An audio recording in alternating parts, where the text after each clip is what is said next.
اختلاف کے باوجود کسی سے احترام سے پیش آنا کمزوری نہیں، بہترین تربیت ہے اور خاندانی ہونے کی دلیل ہے۔ لوگوں سے دھوکہ کھانے کے بعد بعض دفعہ انسان اتنا محتاط ہو جاتا ہے کہ اچھے لوگوں سے بھی ڈرنے لگتا ہے۔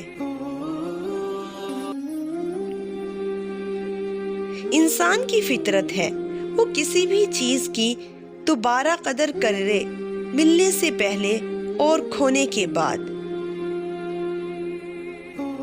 انسان بھی کتنا عجیب ہے، دوسروں کو تکلیف میں دیکھ کر کہتا ہے جیسی کرنی ویسی بھرنی، اور جب خود تکلیف میں ہوتا ہے تو کہتا ہے آزمائش تو اللہ کے محبوب بندوں پر ہی آتی ہے۔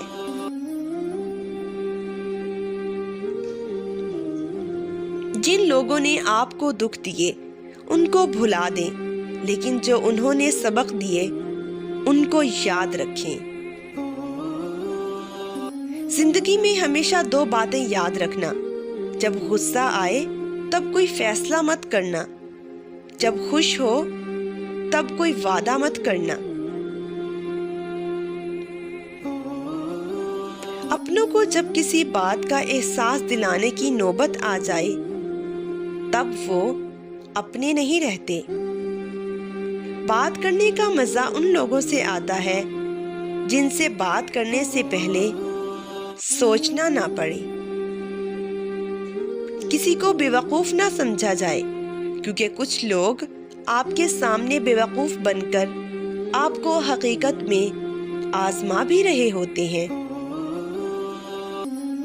مسلسل اہمیت دینے کے باوجود بھی اگر رشتے بے قدرے اور بدمزاج رہیں تو کوئی ملامت نہیں، تب رہنے کی بہترین جگہ حدود ہے۔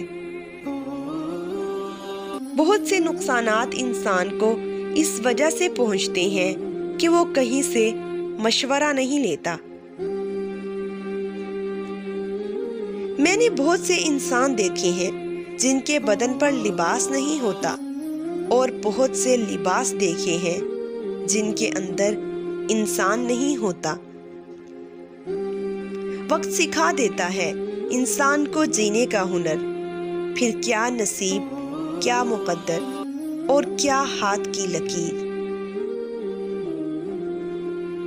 کچھ لوگ اس وقت اعتبار توڑ جاتے ہیں جب ہم ان کی وفاداری کی مثالیں دے رہے ہوتے ہیں۔ جب مشکل وقت آتا ہے تو ہم اپنوں کی تلاش کرتے ہیں، لیکن جن کو تلاش کرنا پڑے وہ اپنے نہیں ہوتے۔ دوسروں کو خوش رکھنے اور دل میں جگہ بنانے کے لیے اپنی بہت سی عادتوں اور رویوں کی قربانی دینا پڑتی ہے۔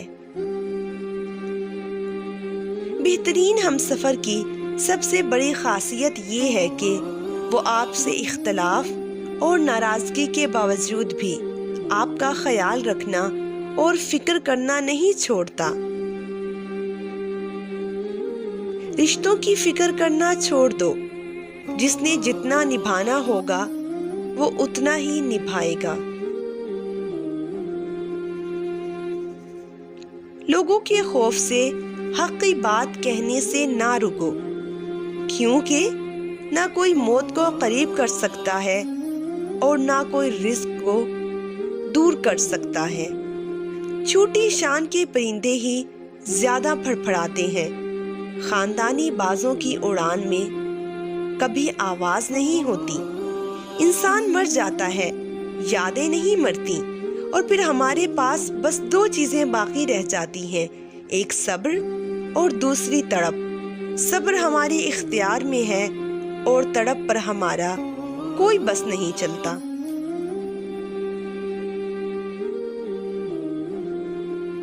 اچھے انسان کی سب سے پہلی اور سب سے آخری نشانی یہ ہے کہ وہ ان لوگوں کی بھی عزت کرتا ہے جس سے اسے کسی قسم کے مفاد کی توقع نہیں ہوتی۔ منافقت بھی منہ کی بدبو کی طرح ہوتی ہے، اپنی کا پتہ نہیں چلتا اور صرف دوسروں کی